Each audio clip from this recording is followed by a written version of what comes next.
What are you doing? Get him! Get him! Good morning. It has been a couple days since we recorded, since I was out in the front yard pulling all sorts of little baby plants that we're trying to pop through that are not welcomed in my front yard this spring. So today, I'm tackling the poison ivy. Yes, I concluded that it's poison ivy. I actually don't mind my dogs. They're playing and they're huskies, so they're obnoxious. No, stop it. So yesterday I went and got coffee with my cousin who lives here in town, and I was staring out the window at the coffee shop at the plant nursery across the road, and I got to thinking, my mom mentioned, isn't there somebody you could hire to come in and get rid of that poison out of your yard? And I'm thinking, what person in their right mind does that for a living? And honestly, if you're not allergic to this stuff, it'd be a great way to make some money. Like, it'd be a sustainable job because nobody else is in the market competing with you, really. But so I went over there and looking like this, you know, and explained everything to them, and I'm clearly having just a terrible reaction from my first encounter with poison ivy months ago that turned into impetigo, and who knows what this really is. All I know is it's a skin infection, but at this point. So anyways, talked to a guy and I said, you know, I think it's poison oak. It doesn't look like the traditional poison ivy and the poison ivy we clearly had in our front yard. And he actually informed me that here in Iowa, we don't have poison oak. We kept talking, and I kept wanting to ask, like, why is that? You know, like, you're not the first person that said that, but I should probably take your word and many others' words for it now that it's been repeated several times. But I didn't get the question out before I left, so I guess it's poison ivy, and it's just been growing there for so long that it turned into what looked very similar to a fruit tree. I'll post a picture right here. Look at this. Isn't it insane? I was kind of crossing my fingers that it was like a peach tree that, you know, just kind of was not maintained and was kind of scraggly, but no, it was poison ivy. So I am certainly not one to want to use harsh chemicals in my garden, and I know this is going to be one of the first videos of our yard and where our garden will be. But do take my word for it. I am very much an organic gardener, but when it comes to the reaction that I had on my body to this poison ivy and what could potentially be had by anybody else in my family, it's just not worth it. I mean, I've tried some easier stuff. I've tried the vinegar and dish soap. It does not get to the roots, and this stuff just continues to spread and to come up. So I'm gonna bite the bullet.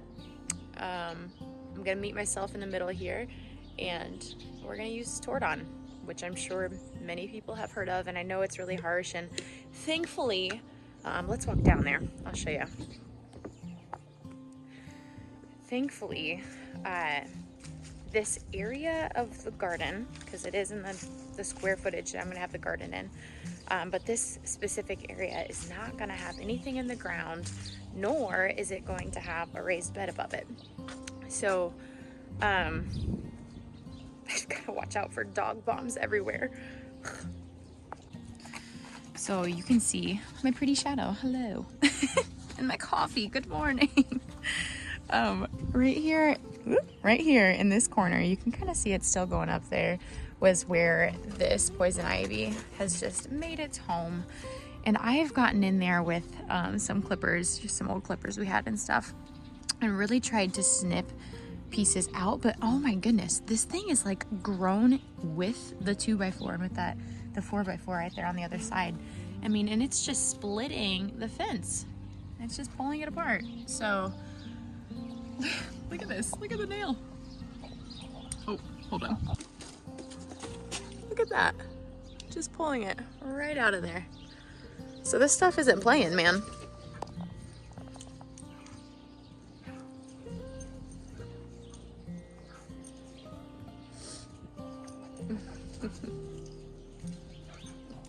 So fortunately, but unfortunately, there was a beautiful hydrangea right here. There's actually two different varieties, and I remember posting on a gardening, you know, Facebook group that I'm in, asking what kind of variety are these, because I'm not familiar with hydrangeas.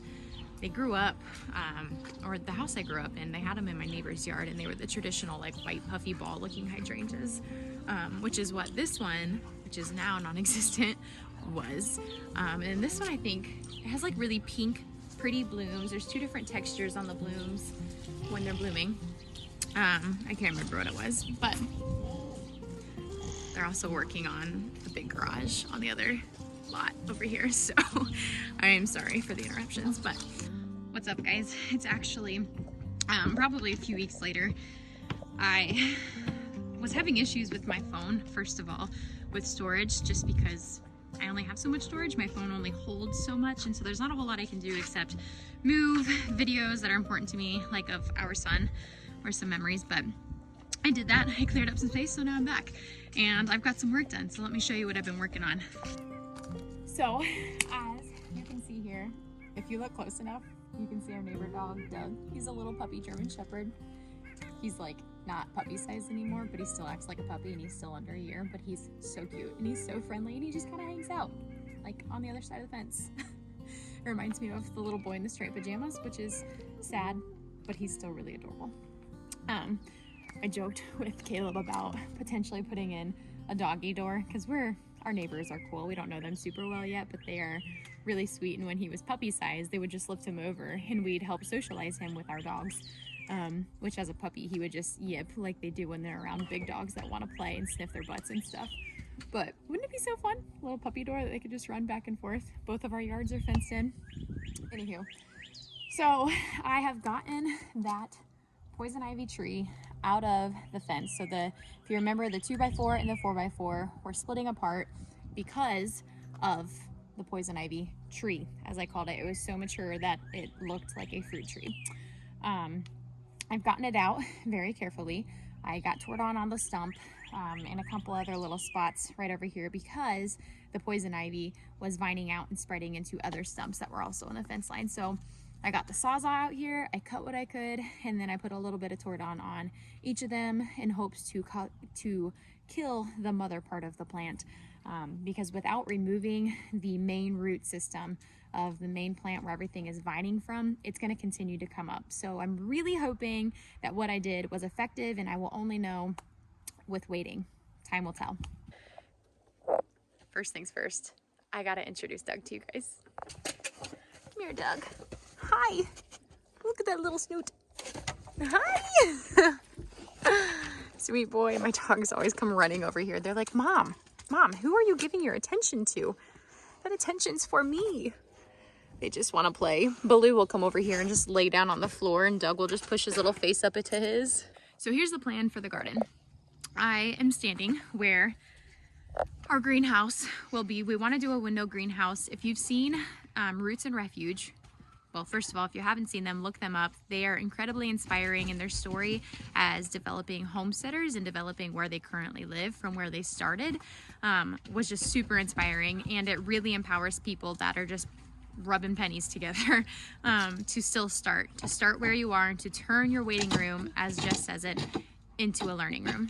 So we're standing where the greenhouse will be, and then behind here, because there was a hydrangea bush here, I am not going to plant anything over here. I'm also not planting anything over here because of the potential of poison ivy coming back and all of the chemicals that are now in the soil, which I know it'll spread.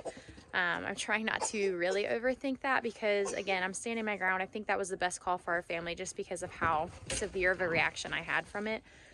So this will just kind of be a sitting area, potentially just having a table out here. The worst part about this fence is it's literally a ladder. And so my 3-year-old, Mister, please get down. That's not safe. No, I know. Get down, please. He loves to climb it. He'll climb right over here, and they'll get up on top, and he'll look over, and Doug will just be jumping up towards him. It's a little terrifying, to be honest. And if we could afford it, I would change our fence, but we're doing what we can with what we have. So, nothing over in this corner. What? I don't know. They're just playing. We have kids in the neighborhood, some young boys actually that are Silas's age and a little younger, but they live a couple houses down, and they're obviously outside playing, and he's like, who's that? What's that? So nothing in this corner. I want to really leave this hydrangea because it's a great pollinator plant. I might regret saying that because there was a lot of wasps on it, but if they're just trying to receive food, if they're just minding their own business and I'm just minding my own business and neither one of us ticks each other off, then we should be good. If not, worst case scenario, I try to propagate some of it, move it elsewhere, or just cut it down. That is life. The circle of life in a garden. But so on the other side of this hydrangea though is going to be raised garden beds. I think we're going to do about 2 feet off the ground, perpendicular to the fence, going all the way down until the last perennial that you'll see over there. We want to enclose this garden because I have dogs and I don't want them peeing, say, on my bush beans or my tomatoes or my cucumbers that decide to fall over into the ground. And so we're going to try to do as much as we can to keep them out of the garden because it is a fenced in yard and they're huskies. They love to be outside. And so we're going to try to find the middle ground there. So the last part of that though is the fence that's going to be at the very bottom of these perennials, which all of these perennials are probably going to come out. It's like standing phlox, that other hydrangea, I can't remember the other two. They were pretty, but they were not maintained, and so they're just not in great condition, and frankly, they're in a terrible position, a terrible location. So if you're local and want some perennials and you want to come dig them up, let me know. Anywho, so the last garden bed that's going to be perpendicular off of this fence is going to come out and make an L shape right here and go all the way back with an arbor in the middle. It's going to be 14-foot beds and then an arbor and then another 14-foot bed, and then connected to the greenhouse. So there is no way the dogs will come in unless they jump over, and we will be training them to not do that. There's also probably going to be no incentive other than Doug on the other side of the fence to jump over, but they should have plenty of room on the other side of the garden bed to still interact with that dog. Yeah, so that's the garden plan. My husband is not super thrilled because it is going to be some work to put it in, but again, this isn't our forever home, so it's not going to be the biggest, the best garden, you know, and frankly, I think that that's probably not the wisest choice for anybody to do, is to just up and build everything with the top-notch dollar of material, and it's just not worth it. Honestly, I mean, you could be building your gardens in the ground, in the soil. You could be doing a garden bed with lumber you bought or got for free off Facebook that's treated, or that you can treat yourself and just do like 6 inches off the ground. It really does not matter. You could do potted gardens where you just have them in pots and just stick them out somewhere. Gardening is not hard. We make it hard, but seeds want to grow. So as long as you don't have dogs peeing on your plants or cats pooping in them, or you know, bunnies getting through the fence, chewing on your lettuce, whatever it might be, you can plant a garden and it will grow. Anywho, I'm excited to get ours done. Our goal is to have them done by the end of May, because if that's the case, if we get the materials, and I know that that's our timeline, I can start some seeds. But unfortunately, right now, I'm not in a place to start seeds, which is very painful. So I think here in the future, I'm actually gonna go get some lettuce seeds because, again, all of mine are in storage somewhere. Hopefully. If not, the person in our last house got them, and you know what, if that blesses them, then so be it. But I've got a few potted plants from last year that I could just cut off, leave the roots in, sow some more seeds like some lettuce, some kale, some broccoli, either brassicas, whatever is frost hardy, I could plant right now. So anyways, if you have a garden plan, or if you want to share with me the way that you designed your garden and why you designed it, I would be thrilled to learn from you and what you did and what works for you and your household and your family. Until then, I'll catch you on the next video.